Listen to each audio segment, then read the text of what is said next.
Welcome to the Back Nine Six Pack with Mitch and Justin. Let's roll.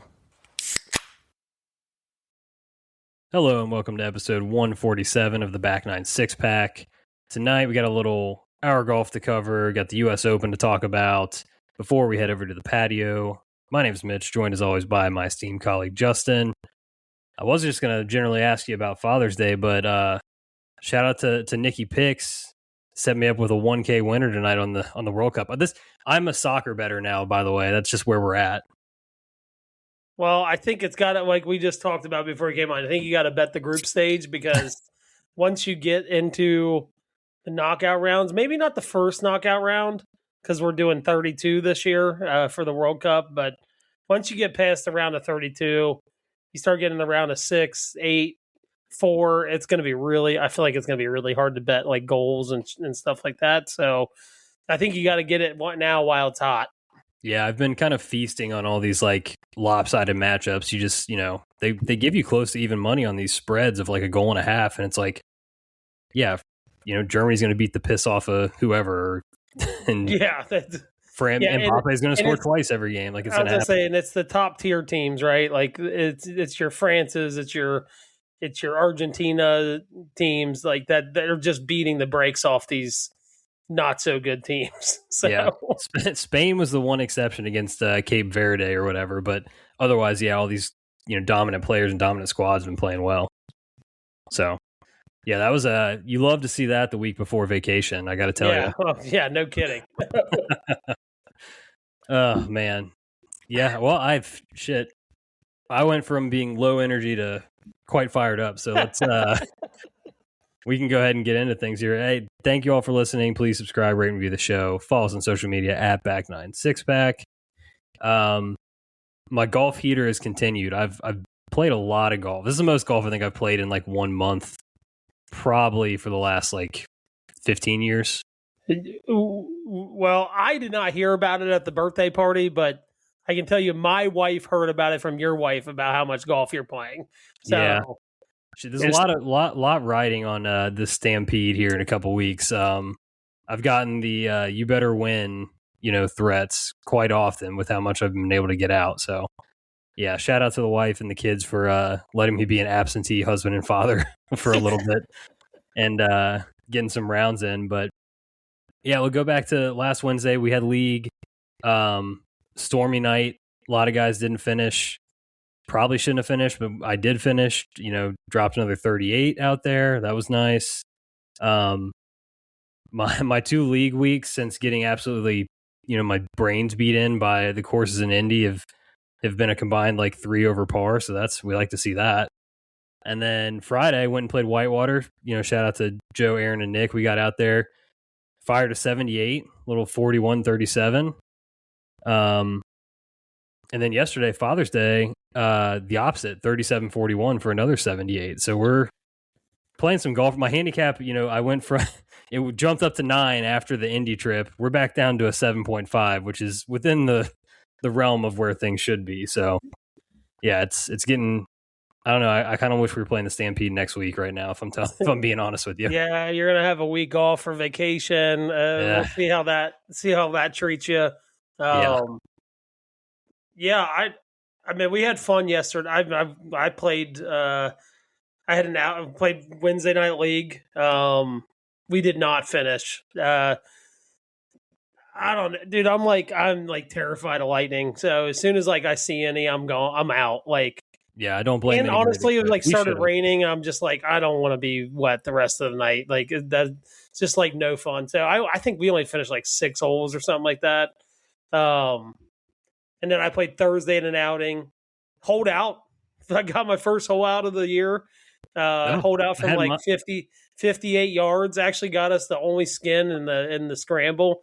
It was absolutely electric. It's always fun to hole out. I know it was only 58 yards, but mine one hopped in. So it was that was kind of cool. And we were sorry, go ahead. No, I had one the next day. I had one from 90 yards at Whitewater. Yeah, you did. Yeah. quite a typical me hole out. It was drive right into the trees, chunked my punch from the mud, and then mine was more it rolled in at putt pace. It was was going to be like a tap in par if it didn't go in situation, and bang, just right in the bottom of the cup. So that was, I haven't holed out like that in a while, I feel like. Yeah, it's always fun though. It feels good. Oh yeah, it doesn't even matter what it's for. Just like holing out is like feels good, Yeah, I totally agree. But I played Friday. Just, it's kind of the theme here. I think I hit 16 or 17 of my greens. Had some 3 putts, and then we played Sunday. Boy, was the putter bad. There's just really no other way to sugarcoat it. It was just really, really, really bad. Then I decided afterwards I wanted to put myself through more misery with a putter in my hands. We went out and did a Sugar 9 scramble, just the 4 of us, Wes, Sammy, and then my partner was the Hound Dog. The Hound Dog was not putting well either. It was a terrible combination. Oh no. We let them off the hook on the first hole, the 7th hole, the 8th hole. We ended up losing the original match, but we pressed on 7 tee box and ended up winning the press because I made a 50-footer on the last hole to win the press. Just a great way to end the day after not making any putts to make a 50-footer up the hill. Like, just doesn't make any sense at all. That 50-footer might have beaten your entire length of putts made. Oh, it wasn't even close. Oh, yeah. I think in our regular round on Sunday, I think I made a combined 35 feet of putts. Yeah. We did the math again on it in another round where you had more putts than full swings. Yeah, it's a tough scene. It's a tough scene to be hitting like 90% of your greens in regulation and either barely being under par or being over par. Is like that Sunday I was 1 over and I hit 15 greens. It's a bad look. It's a really bad look. Have you checked your Grint stats at all around that? I bet I'm averaging 36 putts around at this point, like over the last 2 weeks for sure. I want to know what it says your putting is, like what your handicap level of putting is. Let me tell you here. Hold on. You got to go to the stats tab and you hit insights, and it will give you per stat like how you're putting. So stats. Let's see, and then what? Putting. If you go to stats and hit insights. Okay, see stats and insights. Terrible radio here, but we'll. It'll give you a handicap per like your strengths, your in range stats, and then your weaknesses. So my only strength is putting. I'm putting like a 1.3 handicap right now. I wonder if it's because I don't have the premium. Oh yeah, that's what it is. Damn, I wish I knew what that was for you. But in range for my handicap would be averaging 30.6 putts. So it does tell me that. In over my last 5 rounds, I'm averaging 35.5 putts. Okay, so yeah, that would be probably a weakness number for you right now. I would being 5 shots over what's considered in range for me is probably I would consider that a weakness. You want to take a guess at what handicap level my driving accuracy is at right now? 20%. No, I'm saying like what handicap? Oh, like a 15. I wish. Apparently, I'm driving at like a 36 handicap. Oh, yeah, that's tough. But scoring, I'm in range for scoring. So yeah, I'm just really getting it around. I'm getting it in the hole, but I'm not. T-ball is still a struggle. Actually, okay, I found it. I did find it. I am putting like a 7 handicap right now. I think that tracks. Yeah, that's not good. Definitely not good. No. Well, it's safe to say if I ever get up, and no offense to you, but if I ever get up to like an 8 or 9 handicap, I might quit golf. So it is becoming not fun to putt anymore. Yeah. Are you making any changes? That's what I want to know. I'm getting my old putter reshafted. I think we're going to go back to the Phantom. Yeah. It's a little heavier. I think I've got some stroke issues going on right now, and with that more weight, I feel like I'll be able to keep it, on plane a little more. So yeah, I'm getting that reshafted. I'm hoping I got to drop it off tomorrow. They're telling me like 5 days, so hopefully I'll have it back by the end of this week or maybe even the beginning of next. There you go. I like it. That, or you could just load up the Odyssey with lead tape like your boy Wyndham. Oh my god, he made everything. Maybe you can too. Oh, I would need to get it to weigh what my Phantom weighed. I can't imagine the amount of lead tape I would need to get it to that point. Yeah, man. Trying to think anything else to talk from our. Did you play golf today? No. Okay. No, I do have a cool event coming up on Wednesday. Got rained out in May. I'm playing at NCR, and they're like 1 day member guests, like stag. So I'm looking forward to that. I haven't played NCR in about a year and a half or so. Sounds like we're going to be on the North course, which just for those that don't know, they have a North and a South. The South is the famous one. That's where the PGA was played. They just had a U.S. Women's Senior Open there, I think 2-3 years ago. Yeah. The North course is completely redone. It just opened like a month ago, and it looks phenomenal. There's a chance we could be on one or the other, so we'll see. I love the South course, but kind of hoping that we're on the North course after the redo. I think that'd be fun to play. Nice. Are you pulling the U and you're rolling straight from that into league, or are you skipping league? No, I'm skipping league because I think we're not going to be done until like 6, or at least I won't leave there until about 5:30 or 6. So yeah, there's just like no chance I'd make it down there in time. Yeah. Well, I probably won't see that.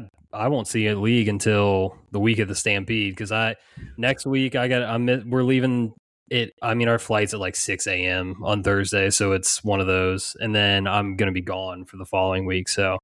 Yeah, this is my last league round until Stampede week. Well, I'm not in the running, so me missing league doesn't really matter much. No, it never fails. Like good round, coming last. Bad round, still coming last. Like no, sometimes I play bad and I just get like the best draws in the world and like end up coming in second somehow, and it just doesn't make any sense. So yeah, I know. Same. Okay. Well, anything else on your own golf front you want to touch on? Or okay, no, I think that's about it. We'll get into the meat of it here then. 2026 U.S. Open recap. Wyndham Clark is a 2-time U.S. Open champion. He won at 4 under by 1 over Sam Burns. Sorry. A few Wyndham stats for you. He held the lead from about 7 p.m. on Thursday and never gave it up. So putts from 25 feet. PGA Tour average 12%. Do you know what percent Wyndham made? He this was week? at like 50 or something. I saw this. Yeah, he's like at 50%. He made 50% of his putts from 25 feet. Just outrageous. The one other thing that I did see too. Let me see if I can find this chart. Do you know how many top 20s he has in majors? No idea. He has 3. 2 of them are wins. So this goes back to 2020, his major tournament finishes. The Masters, he's played in 3 of them. Cut, T46, T21. PGA Championship, cut, T75, cut, T50, cut. U.S. Open, cut, win. T56, cut, win. The Open Championship, T76, T33, cut, and a T4. That's his other top 20. So that's oh, that's incredible, honestly. I mean, really is. But a terrible, terrible track record in majors for the most part, outside of the 2 wins. Yeah. So we can get more into that. I'm going to run down some of the leaderboard stuff real quick. Obviously, Sam Burns came in second after the heartbreak last year. Had some good looks coming down the stretch. Could not make a putt to force that playoff. Tom Kim came in third. The one thing I'll say about Tom Kim, he shows up at like hard golf courses. He does. Yeah, he does. He really does. Yeah. So he was one of 3 guys to be under par. T4 at even par was JT Poston, Keith Mitchell, and Scotty. Keith Mitchell, of course, the only player in U.S. Open history to shoot even par all 4 rounds. 470s. And most of them were pretty easy other than Thursday when he went 41-29, which is just outrageous. Shooting a 70 with neither 9 being in the 30s is insane. It's outrageous. Yeah, it's the most Keith Mitchell thing I've ever heard in my life. Like, yeah, and I mean, he was honestly the big winner this week. He gets that honor, and then of course, like, he's forever a meme now too, yeah. which is brilliant. And and I don't. Did you hear they asked him about it? Did you hear that? Yeah, and he said he's like, that truly is how I felt, like, in the moment, you know. Yeah. T7, Joaquin Neiman, Tyrrell Hatton, Gary Woodland, good call by you, and Sam Stevens were all at +1. Neiman takes that 9 and then gets penalized the 2 shots for throwing his club like 50 yards. If he just doubles that hole, he's in a playoff. Wow. Yeah. He played amazing outside of that one hole. So that's kind of wild. Other notables, of course, T11, Tommy and Xander, like perfect chef's kiss T11s for those guys. Neither one of them ever in it, but they're, going to get their Wikipedia yellow for those. They're top 20 merchants. Dude, Xander, every time I looked up, it was like, and saw Xander at the leaderboard, he immediately disappeared. Yep. Yeah. He'd be like right there, and it's like, oh shit, Xander's making a move. Gone. Every time. Couple T17s. What a grouping here, too. Ludwig, JT, and Colin Morikawa. 22nd place on his own. A lot of T's in this. Matt Fitzpatrick finished in 22nd on his own. The only guy to finish there. Some sad finishes here. Rory, T32, made the 2 bogeys on Thursday after he had a pretty good round going and just felt like he never got back in gear after that. T43. Quick note on Matt Fitzpatrick. Dirty work on Saturday trying to get an embedded ball in the heather. Just slimy as all get out. That cop there's like a video of him, like the cop introduced him like, hey, I'm going to be following you today. He should have been arrested on the spot for trying to get an embedded ball in that heather, just for the record. Straight to jail. Straight to jail. T43, both the New York boys, Chris Goddard and Cam Young, they were 8 over par. And then T56, our king, Jordan Spieth, 10 over.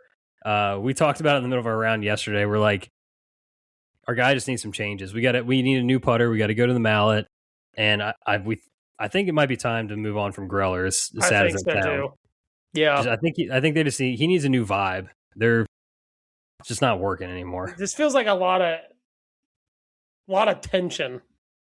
Yeah, build up tension.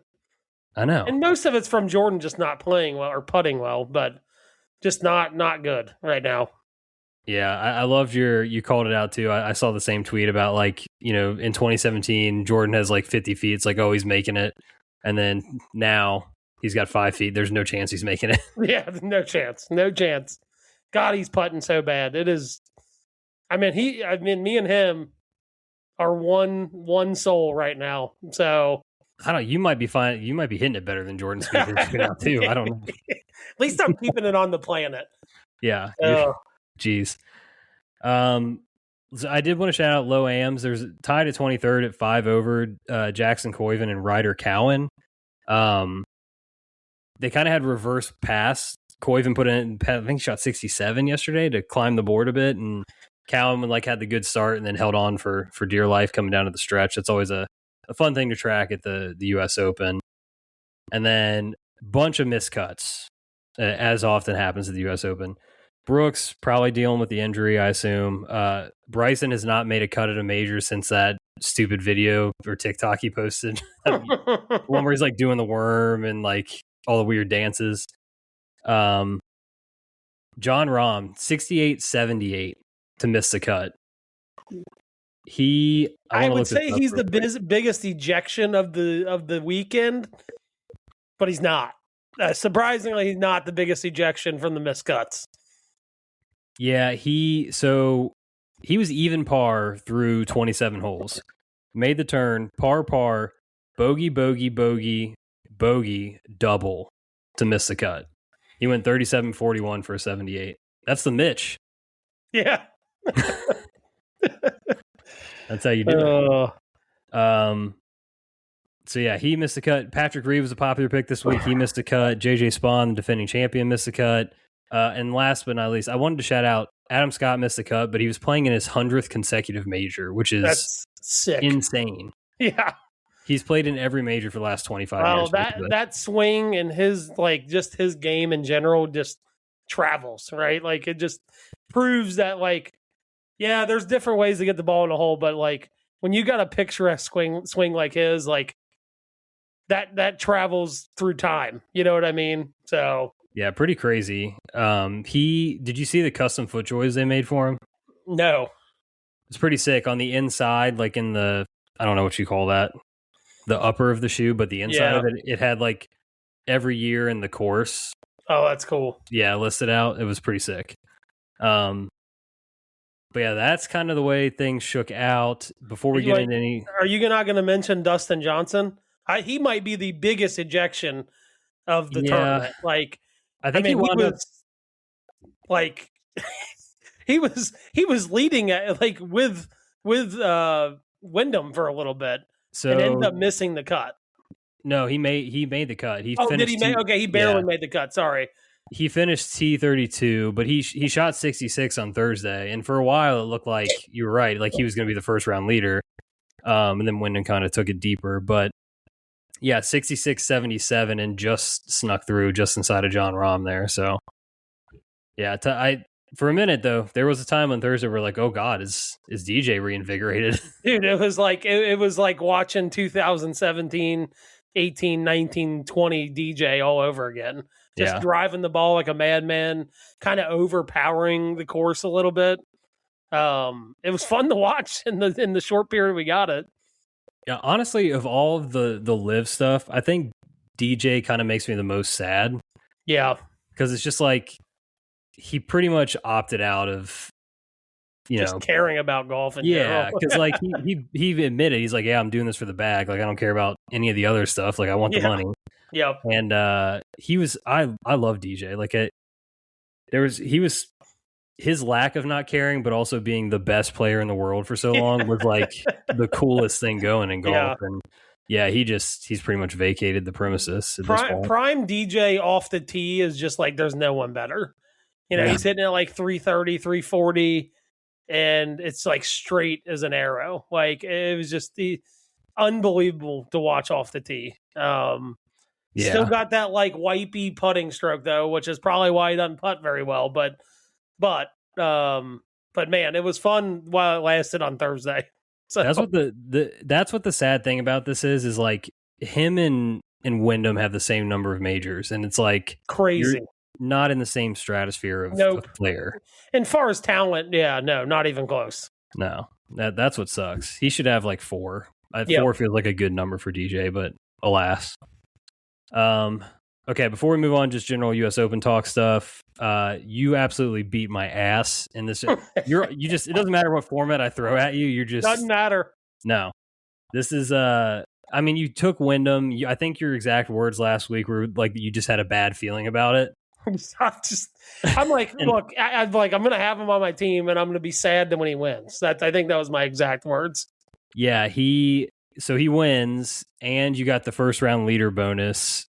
So he put up 58 points on his own in this format we did, and that was pretty much a nighty night for me. You also got 12 points out of Gary Woodland, which is another, like I said, good call on your part. He finished 7th. I only scored 13 points. I had 3 guys miss the cut. JJ Spawn, Siwoo Kim, and Harris English all missed the cut. My best finish was JT. It's 17th. And Russell Henley I think he might have shot an 80 in the third round, to be honest with you. I think he did. Yeah. So it was just not good for me. I think what you had, Wyndham carried the bag for you. Gary 7th. You had Matt Fitzpatrick, who I thought, honestly, after the second round, I thought he was going to win the tournament. Yep. It just felt like he stabilized. He was only a couple shots back, and then he just never got it going on the weekend. And you had Cam Young, who, he at least made the cut for you. So, yeah, just dominated me. 78-13, smoked me. We'll have to find a different way to do the Open, I guess. Yeah, let's see what I can cook up this time around. But some other inventive way to lose to you, I guess. That's what it'll be. Oh. All right. Beyond that, so I think a lot of people have a lot of takes. We, in different group chats this weekend, everybody's firing stuff off or whatever about Shinnecock, about the setup, about all that stuff. So what general thoughts on Shinnecock, this US Open, the setup? Just fire off. Go off, King. First off, let's start with the course. If you look at like what that course was in 2004, they have murdered that course. Murdered it. Yeah. Like they showed a side by side. I think it's like whole. Man, I want to say it was like, I think it's like on the front nine, but it's like the 2004 to 2000, like now, dude, it looked way better back in 2004. So that's my first take. Second take, I think USGA got absolutely gamed by social media posts. I think it was kind of firm in the practice rounds. I think all these videos coming out. First off, a couple of the videos, like the guy like cranked this putt. He's like, "Oh, I rolled off the green." Well, no shit, it rolled off the green, dude. Like you hit it, he hit it like a 20-footer, like it was supposed to go 35 feet. It's like, yeah, it's gonna roll off the green. Like you're at a U.S. Open golf course. Like you can't hit it that far by the hole, right? I think they got gamed by a bunch of videos coming out. I think that scared them just enough to make it a little soft. Maybe a little slower greens. I thought for sure, I was like, Sunday, if they're going to kind of let it ride and like not water. Sunday, still kind of soft. Green's kind of still a little slow. Like, I think they said they were rolling at 10.5 most of the week. That to me is not a U.S. Open test. I'm sorry. Like, it's just not. Like, I know you can't have them rolling at a certain speed when you're supposed to be expecting wins, but I think you probably could have tipped them up to 11 and it would have made things like someone they took some of the greens and like even just going up to 11 would have made those greens a little smaller. Mm-hmm. You know what I mean? Like so it just would have been a little harder test. I don't think you would have had to worry about balls blown off greens or anything at 11. I don't know. I think the USGA got absolutely gamed into slowing things down. Now I know like they didn't exactly crush the course, but I think if you ask anybody, especially the ones that were alive to watch 2004 and, in the past ones at Shinnecock, like the champion should probably be at like even par or maybe even over par at that course. I don't know. That's my take on the USGA. And we got to deal with Wyndham on the Ryder Cup team. I think that's enough soreness. Like it almost guarantees a spot on the Ryder Cup team. And he's going to get absolutely juiced. He's going to get absolutely just crushed on another road Ryder Cup. Like that guy has got like no mental toughness unless he's winning by 7. Like, and even then he almost gave it up yesterday. So, but I guess the last thing is like, sometimes like the guy that's just playing the best gets like all the good breaks. And I feel like that's kind of what we dealt with this weekend. Like he made some putts. Yes. Like he putted unbelievable. Right. But like every time he hit it in the heather, it was like, this is the best lie I saw all week. It's like, how does this fucking keep happening? Like, it was mind boggling how many good lies he drew. But I guess that happens sometimes. But my two big takeaways is, I just thought the USGA got absolutely gamed. And can we please take Shinnecock back to 2004? Yeah, I think the one where I'll come across the aisle on and shake your hand for is the greens, man. They were still super green yesterday. I think that's all you kind of need to know because, every other U.S. Open, or not every other, but most of them, especially one there where it gets windy and it dries out, like, you got like the brown, yellow looking greens or whatever come Sunday, and you got dirt kicking up, got balls or trampolining, that kind of thing. You just didn't have that, not one round this week. Nope. And so that when you look at like a guy like Wyndham making 50% of his putts from 25 feet, like shouldn't happen. That cannot happen in a U.S. Open. I don't care how good you're putting. That should not happen in a U.S. Open. No, I mean they're slow enough where it's like you can give him a wrap and not worry about what's going to happen after he gets past the hole, right? Like I think that was a big factor there. I disagree a bit on just like the overall course layout. Like I definitely understand what you're saying, how different it looked or whatever.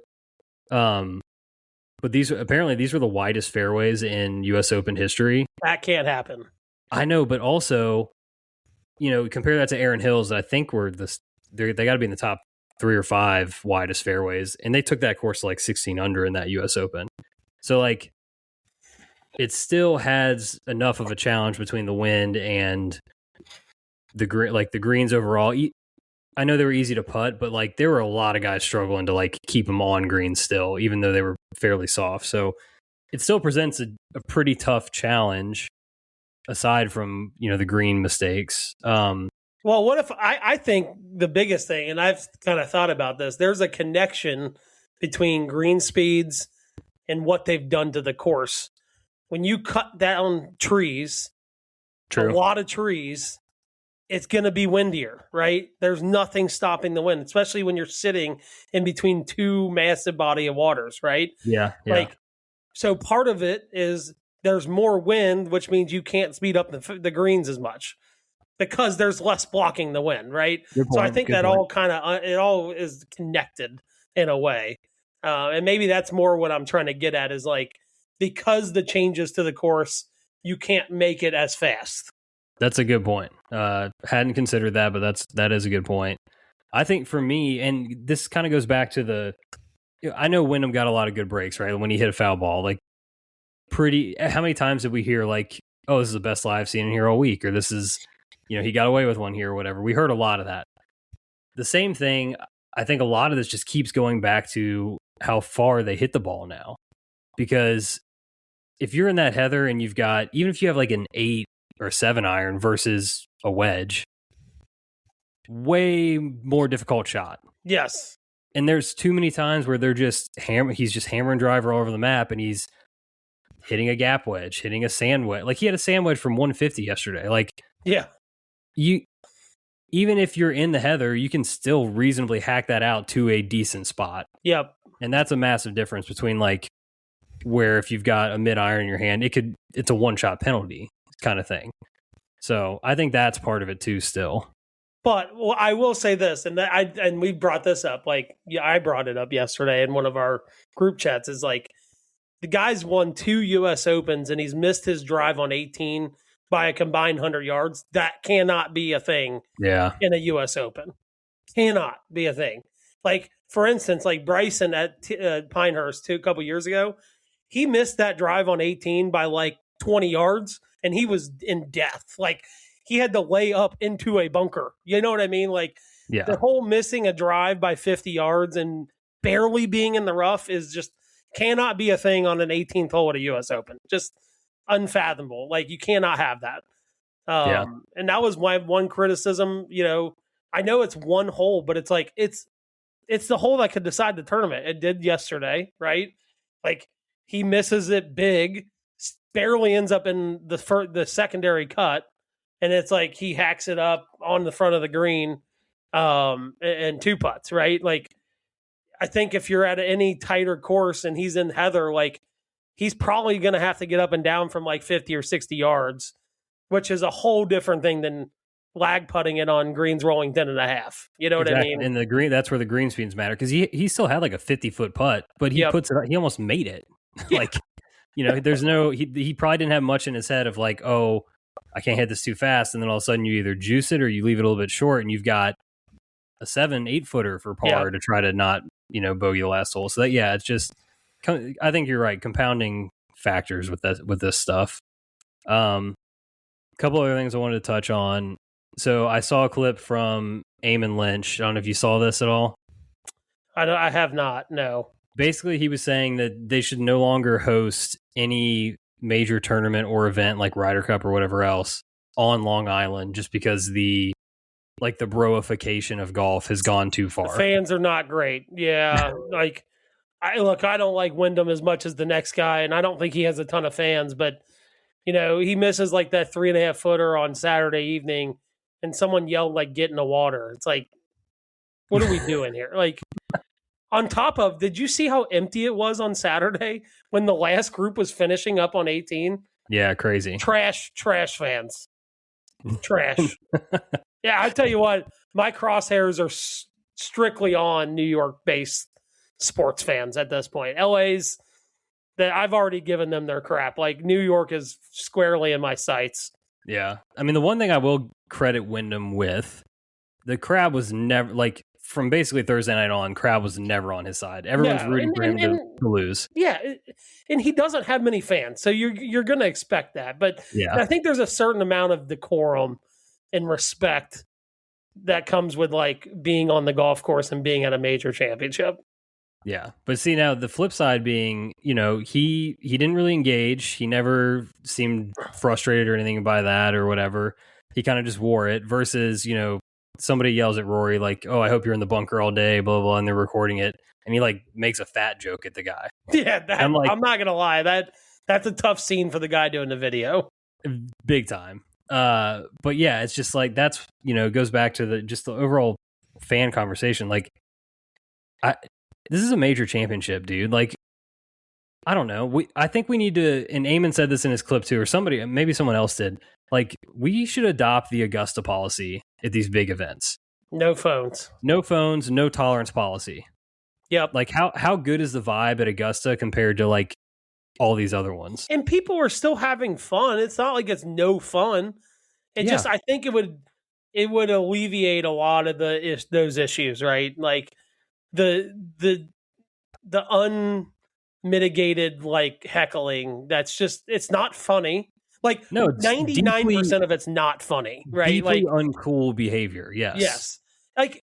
Like I've heard heckling before where I'm like, all right, that's pretty funny. Like, right. Like whatever. And it's in good nature, right? It's nothing like disrespectful or anything like that. But like some of the stuff, like 99% of it's not funny. Like it's not. And I think that's where it's like, but someone's telling these people that they're funny. And it's just, I don't know. I think the no phone thing would probably end about 80% of it, probably, because you can't record it and you can't get the moment, right? And the other 20% is like just strength. We've had a lot of strength of game moments recently. Bad. This is one of them. Like, I think you need to tell the story from this weekend, because that was perfect example. So we had a guy roll up in front of us. We're making the turn. Again, trying to make the turn in a hurry, right? Like, get our drinks and move it along, right? Had this guy come up to the window in front of us, and I don't even know what brand of shirt it had.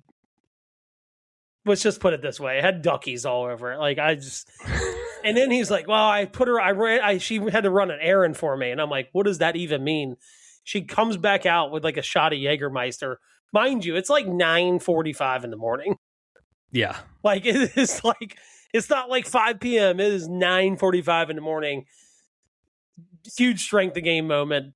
This is the stuff with these hecklers is another strength of game moment. I think, and the problem, what I think is like, I think a lot of these new golf fans cannot separate the Ryder Cup from like this, right? Right. They just think it's all combined, and it's all, that is not the case, right? Yeah, it's like why are we chanting USA at any international player at the Players or whatever else? Like, it's the most ridiculous thing, because like one of my favorite players, when the Ryder Cup is not happening, I love him. Like, I love Justin Rose. That doesn't even cross my mind when he like misses a putt at a normal tournament to be like, start chanting USA. That is so stupid and like just so off base. It's not even funny. Yeah, I'm with you. I don't know if we're entering our grumpy old men era or what it is, but it just take it all away from me. No, this is how I explain it. Right. I think 7 to 10 years ago, I was like on this side of the spectrum, right? Like, dude, just let people have fun. Who cares? Like this and that. Hats backwards. Like, don't care. Right. That's just one of the many things. But like, I was so far on the just let people have fun side of the spectrum, I have not moved, but this has moved this way, right? Of like, oh, now I look like the grumpy gatekeeper trying to keep people out of golf. When it's like, no, I've not moved. I've not changed any of my stances on like what's acceptable on a golf course. It's just what has been happening has moved so far on the other side that I look like the gatekeeper now. Like, the ladder puller to keep people out of golf, like, and that is not the case. I have not, I play music on the course. Like, I've turned my hat, like I have my hat around backwards all the time, right? Like that is not me. But like when the behavior has moved so far this way that now I look like the stuck up person, right? Yeah, that's a good way to describe it. Yeah, the pendulum is swung too far at this point. We need a little bit of a kickback. We need to get back to center here. Yeah. So I thought that was an interesting conversation. And then I guess going back to the venue, I came into the week in my head is like thinking about Shinnecock in 2018 and 2004, and I was like, this is like the U.S. Open course. Like I was like, I'm so excited to see it. I'm like, but now having seen it again, I think I'm a Pinehurst guy. I think I am too. I hated when they first announced like Pinehurst is going to be like the staple. Yeah, the anchor site. The anchor site, right? I was like, don't like that. Didn't like it. And now I'm like, dude, get me back to Pinehurst as quick as possible for the next, I think it goes back there in 28, I believe. Does that sound right? It's like every 5 or 6 years, I think. They go back, I think, it's like 28 or 29. Like, get me back there as quick as possible. Like, especially with next year. Like, I'm not a huge Pebble U.S. Open guy just because, like, we see it every year for the regular tour stop. But just like, I'm like, I'm fully on, like, get me back to Pinehurst number 2. Get me where +1 is, like, going to win the tournament. That's where I'm at. Yeah, so we've got Pebble next year, Wingfoot the year after, Pinehurst in 2029. You got Marion in 2030, Riviera in 31, back to Pebble in 32, Oakmont 33, Oakland Hills 34, Pinehurst 35, and then Shinnecock is back in 2036. So 10 years after. Good. We get a little bit. We get a little breather from Shinnecock. I don't hate that. Back to your place, LACC in 2039. God forbid I'm still alive at that point. So yeah. So I don't know. Well, I think when I was just trying to think back, like what have been like my favorite US Opens to watch, or like what are the ones I remember? I don't know that they will. I want them to go back to Chambers Bay. I think it needs a second shot. I kind of do too. There's a soft spot in my heart for Chambers Bay. Slightly. I don't know and again, I think some of this probably has to do, and this is what my big point about this US Open is, I don't want to get too tied up in the Wyndham Clark of it all. Yeah. Because I feel like that really took this down a notch when it could have been really good. Like because the way the coverage works, it's like, we're just inundated with Wyndham Clark, and we already don't want to be. Yeah. And then you just see like this guy getting break after break and making putt after putt. That's not how it played for the rest of the field. I know. But that becomes the narrative because that's what you see, right? I think you said it perfectly. You're like, we got waterboarded with Wyndham putts. Like Wyndham just making every putt all weekend. Yeah. And it's like, that's fair. It stains it. So then it's like, 2024, so Pinehurst with Bryce and Rory. One of the most memorable of like, this level of my golf fandom, this like my 30s plus level. This I already mentioned 2015 with Chambers Bay. I think of DJ at Oakmont in 2016. I think Brooks at Shinnecock was a great one. 2018. Like, there's a few that really stand out. Heck, even Gary Winland at Pebble, and I think it was 19. Mm-hmm. Like that one sticks out in my head, but like kind of in that like since Bryson won at Wingfoot, kind of like outside. I guess I think the Country Club Brookline with Matt Fitzpatrick, that was a pretty good one too. Yeah, but like, I think that's what I worry about is like, did we just have an absence of like, what if Scotty won this, right? this would have been probably feels a little different. He Yeah, completes the career Grand Slam. It's at Shinnecock, like whole other ball game. yeah, it probably feels different. So it's like I don't want to get too tied to the champions in these either, but yeah, I don't know. I think as I sit here today, I think Pinehurst is my choice. Well, it's got my favorite U.S. Open moment ever, and I think that's part of it too. Like Payne Stewart making that putt and doing the famous fist bump, like that's my all time. Like even with all the Tiger stuff, like that is my all time U.S. Open. Like that guy lived and breathed like what it meant to be kind of like a traditional American golfer, and like for him to win there and do it how he did it, like that's my favorite moment. So that's why I'm like I've always kind of liked Pinehurst as a location, but I think the more I look at it, I'm like it's kind of produced awesome moments, like really really awesome moments. That's why that venues matter, but that's why the champions do matter too. Because like when Pebble's maybe not our favorite, but it's like Tigers won there in historic fashion. Jack's won there. Tom Watson had the chip in there. Like there's so much history in some of these places where it's like it just kind of becomes the next level because of that. So I don't know. We'll see where it goes, but I think on the whole, like just whether it was Wyndham, whether it was the setup, like this one just fell a little flat for me, and I'm kind of sad about that because I was genuinely when you see Shinnecock coming up on the calendar, you're like, oh hell yeah, like let's go, and it just felt flat the whole weekend. Yep, I agree. All right, anything else U.S. Open? No, I'm good. I got it all out. I feel better. All right, good. I'm glad.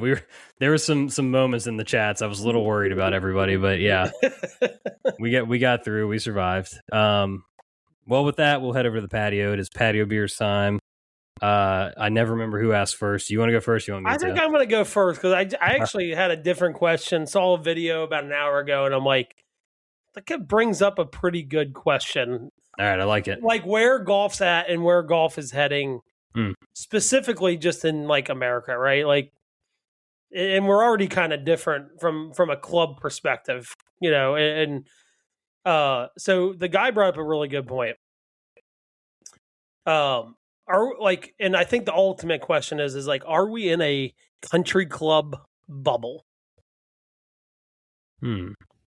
Meaning like we are completely maxed out at the people that can be members at these places. And to top it all off, like you got to remember, a lot of these clubs used to be like member owned. There's not a ton of those anymore. A lot of them are owned by private equity. Yeah. So what? Like, I guess, do we have a bubble? Like, is it bound to like readjust itself and like the waters kind of find their level, right? Like, that's the first question. And the second question is like, what does that look like? So let's just say that happens, right? Or if you don't believe it happens, say that. But if it does happen, what does that look like for golf 10, 15 years from now? I mean, I feel like we're for sure in a bubble, but I also think that's just how stuff goes, right? Like eventually everything's supposed to be up and to the right all the time. Yep. And so it's just constantly like little micro economies keep creating themselves like along the trail. Yep. So like the super elite clubs just keep going up, right? And they become more private, less accessible, all that stuff. And then so like a little tier comes in, right? Where it's like, all right, well then these people that you used to be able to get in here that can't, they can come into this level, right?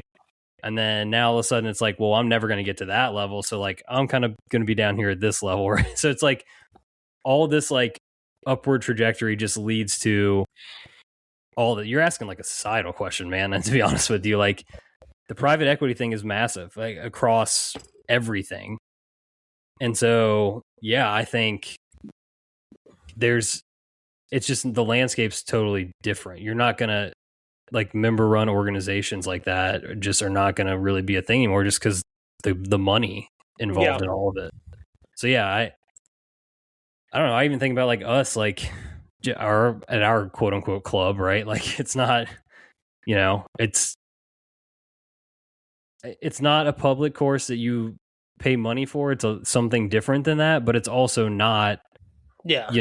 We don't have a pro shop spend and a food minimum, a food minimum or any of that. You know what I mean? So it's just like there's going to just be all these little tiers that show up, and eventually everybody just kind of gets priced out of a certain level. So yeah, I don't even know what it would look like if the bubble does burst, so to speak. Well, so I got some theories on this, and I've honestly, before I even saw this video, I've kind of like I've said it to many people. I was like, I think golf needs like a recession, right? Like there needs to be some kind of reset, right? Like I think public courses are pricing pretty much everybody out, and in our city, we used to be so like kind of immune to that because it was like you could still find a good course to play for like $50, right? Like in the morning. I'm not talking twilight rates. I don't count those, right? Like I'm talking like if you want to play Saturday, Sunday morning, what does that look like? And how much does that cost? And like we used to be kind of immune to that. And now you start seeing like even some of our nicer public courses in Cincinnati are tipping $80, $90 on a weekend. Like that to me, there's got to be some kind of reset. And I know their tee sheets are full. I get that. But like, how long can people do that for?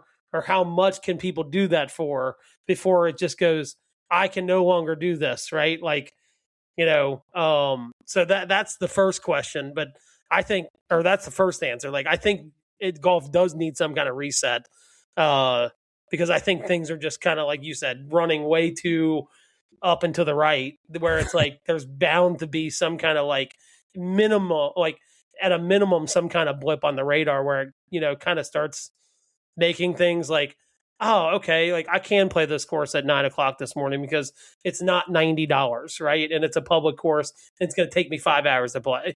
So I think that's the first thing. The second thing, I think what you're going to see is because all these private equities own these country clubs, like there's a couple in our area that they bought out, right? Like, and they've owned for 3 or 4 years. Well, what I know about private equity is they don't hold on to something forever, right? Like eventually it ends up selling. And what does that look like? And unfortunately, I think you're going to see some of these clubs. We have one right next to my house, right? Was a booming country club, probably arguably one of the nicest country clubs in Cincinnati. Not even 20 years ago, we hit the Great Recession. It turns into a public golf course, right? Like I think you're going to see some of these country clubs that don't have like I feel like we're tied to our club in more ways than just golf. Yeah. I think a lot of these places that are owned by private equity and things like that, like people do it as a status symbol more than they do like, oh, I have friends here and like I want to belong here because it's more than golf kind of thing.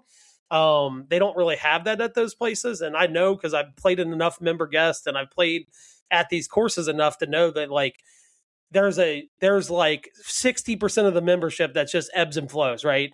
Like there's 40% that's always there, but there's like 60% that kind of in and out, right? So when you talk about that, like people aren't tied to more than golf. Like that's when you start seeing like we can't sustain being a private golf course anymore. They start offering tee times and things like that. So I think that's probably, if you're talking 10, 15 years that you're down the road, that's probably what it looks like.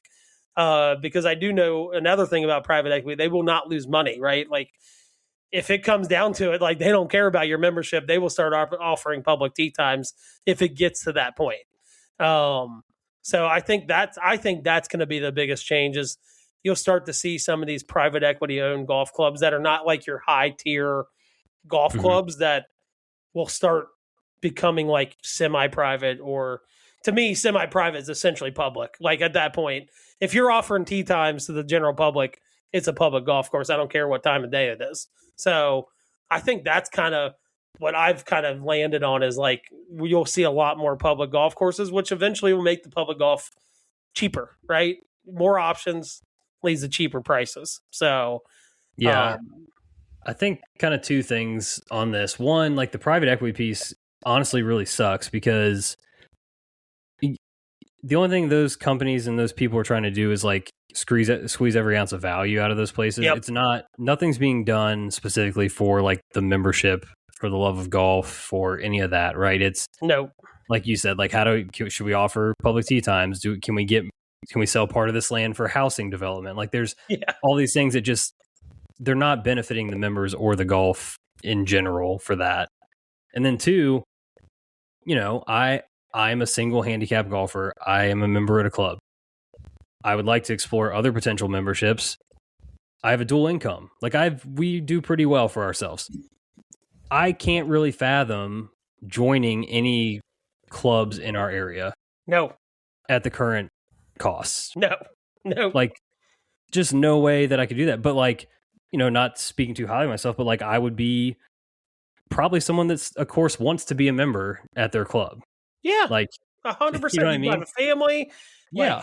You have, what any club looks at, right? Like your kids are future members, right? Like they grow up in the club. If they stay around and they live around here, like naturally you'd want your kids to move in and be members, right? That's what they want, right? So like, yeah, you're a married man with kids.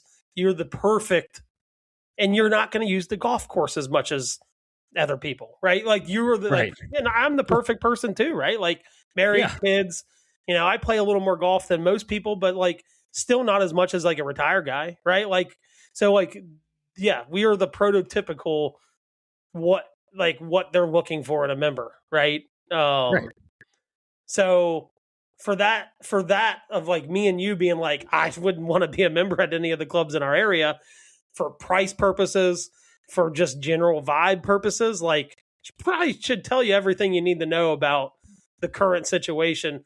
And maybe it's just in our area. I feel like it's bigger than that. I don't think it's just our area. I think it's kind of, more spread out. And I say this coming from, I just had people out from where I work that are from out of town. They're asking me questions about the golf course. They're asking me questions about the club. I'm telling them the cost. And, he's like, one guy straight up was like, dude, this course is in just as good a shape as the club I play at. And it's triple the price, right? Like, you know what I mean? So it's like, yeah, we don't have the amenities. It's truly a golf club, right? It's not a country club. Yeah. But, hearing that, it's like, we kind of like, it almost kind of solidifies the fact that like, we find a hidden gem because there's people out here paying triple what we pay to play a course that is about the same level of golf, right? Yeah. I mean, it's at a point where like I know there are some some clubs in like Scotland or in Europe or whatever where you can be like a non-resident member for a pretty affordable price. Granted, you'd have to take a flight across the Atlantic Ocean to go play it.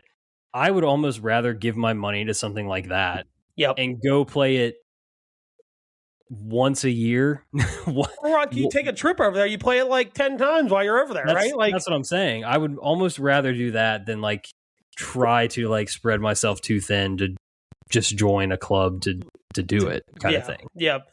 And I think and what I think about, like when I think about our club, like, and what I like about it is there's no private equity money. We're technically a nonprofit because we're part of the Elks Foundation. Is for right or wrong, like there's some things that have been done that I love to the golf course. There's been things that I'm like, I'm not crazy about it, but I will say every person that makes those decisions is making it based on a basis of like what they think is best for the golfers and the members, right? And that's all you can ask for because I can tell you, like you said, some of these clubs, private equity, these decisions that are being made for what to do and how to do it are not made in the realm of like, how do we make this better for our members? Like not being made in that light. Right. So I'm thankful for that, but I think, I just think that's kind of where we're moving and just, small micro economics thing of like the course up the street from me that used to be considered the best, probably the best, one of the best courses in Cincinnati went from private to public within like a 10-year span. I think that's probably the route we're heading is my guess. Yeah. Something will happen eventually for sure. And for what I would say is if you are like, kind of like, oh, I don't know what I want to do. Maybe you become a member at a club, but like as soon as that window hits, become a member at a club because there's so many people I know that became members at like elite clubs, like elite of elite for like pennies on the dollar, and they're still members there because they got in at such a low bar back in like 2010, 2011 when golf was kind of struggling. Pull the trigger. Like as soon as if that does happen, like move clubs, go find something like a step up from where you're at and like join it because it's going to be cheaper than what you're probably currently doing. And to your point there, like honestly, we may be verging on something like that because I have seen more ads for clubs in the last like year, like than I have ever. And I don't think that's just because they've, just gotten better with their marketing or whatever. I think there's a need there. There's definitely.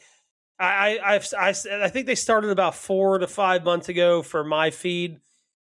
There's a couple clubs in our area that they're like not even making you pay dues until like January 1st. Like join now, no dues until. That is not because they don't need members. That is because they desperately need members. Yeah. Keep your eyes on it. You might be early here on this. On the golf bubble. I feel like Michael Burry and The Big Short. Like, I'm not wrong. I'm just early, right? Yeah. That's the spot you want to be in, too. Yeah. Early to the game. Oh, yeah. Good question. That's, interesting to think about for sure. Mine, far less serious. We had the summer solstice yesterday, longest day of the year on Father's Day. Shout out to the dads for getting the best day of the year. Okay. Yeah. Awesome day to have it. So I just happened to see this come across my feed. The big sunlight, all that. Would you rather spend the rest of your life in only sunlight in daytime or only nighttime? Oh, sun, daylight, not even close. And it's just only because of how miserable I am in the winter. Same. I'm with you on this too. I think maybe we're the wrong people to ask this, but there are people that are like, they consider themselves night owls. They're not more, all that kind of stuff, that I think there are some people that would choose the nighttime. Oh, I know a couple people that would choose the nighttime, and, especially sleepers, right? Like, yeah, like trying to go to sleep and knowing the sun's up, like that's hard, right? But I can tell you, like, just my time in Scotland, I wasn't even in there in June, right? It was like 5 hours of darkness, and it was like sunlight again, right? It was, I was like, this is heaven. Like, I only have to be in the dark for like 5 hours, and it's like going to be sunlight again. Like, I loved every minute of that. If I could do 24 hours of sunlight, I 100% would. I'm with you. There's nothing worse than the winter time when it's like you leave in the morning and it's dark, and you get home in the afternoon and it's dark. Like that's the worst time of year. Like, so I'm not even close to picking. Like this time of year for us, right? Like you can come home from work and like mess around for an hour and a half and still go get in 9 holes if you really wanted to. Yeah, and then in the mornings, I mean, it's 6 a.m. and the sun's up already. Like you could go out and get 9 holes and then go to golf. Like the sunlight thing is 100% the answer. I do know some people that would choose daylight though. So would you some of these places like, in Alaska, they have like periods of time where it's literally 24 hours, or, up in like, Norway and stuff, wherever. Would you entertain the idea of living in a place like that? Would you actually pursue it? Like, is it like that being a benefit of living there, not just like this stupid question? I don't know, because some of those places are just so like out in the middle of nowhere. Yeah, and I so just remote. don't know if I could do that. Yeah, like I can do the sunlight portion of it, but I don't know if I could do you live in like a town of 500 people. Like I don't think I could do that. Yeah, what's the thing they do out at Bandon where it's like? Yeah, they just had it. So they didn't do it on Sunday, I think, because probably it fell on Father's Day. I think they did it on Friday. Yeah, they do the summer solstice. You play all 4 of their courses in the same day.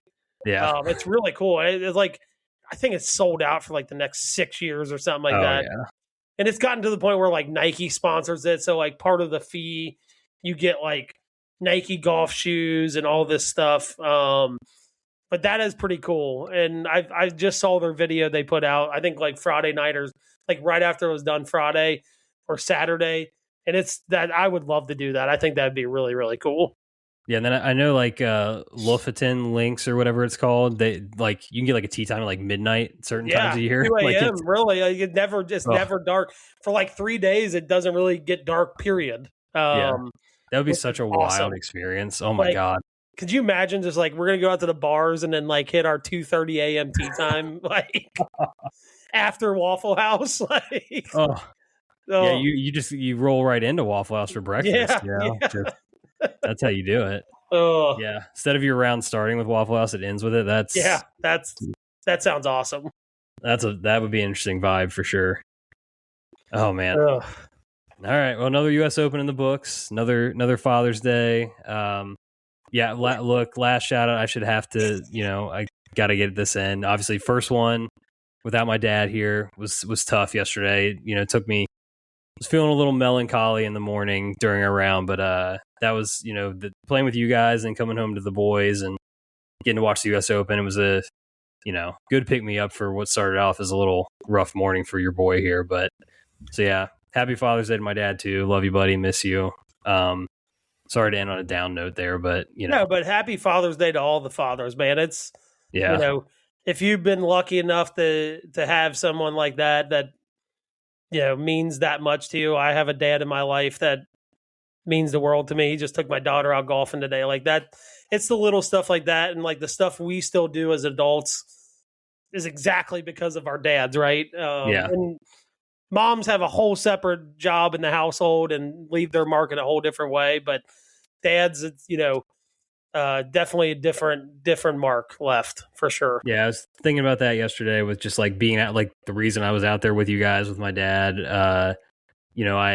Wes brought his son with him to the course yesterday. I thought that was awesome. I came home immediately, was like, dude, Zach, I think I should just bring you next year, man. Like just come on out for father. Like I'm getting to the point now where I'm like at that my kids are getting to that age where it's like they can come play too on Father's Day, and that's like really cool. I'm on the precipice of that. So yeah, I think my oldest is like, and she's getting good enough at golf where she like won't hold us up or anything. Like, I think I'm like next year I'm toying with the idea of maybe bringing her and like letting her play, actually letting her play. So I think that'd be really cool. I'm looking forward to that.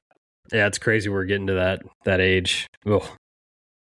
Yeah, it's gray hair just it's inching by the day. So. Dude, for me, you can see it here. Like the white in the beard is very aggressive right now. It's the first thing to go for sure.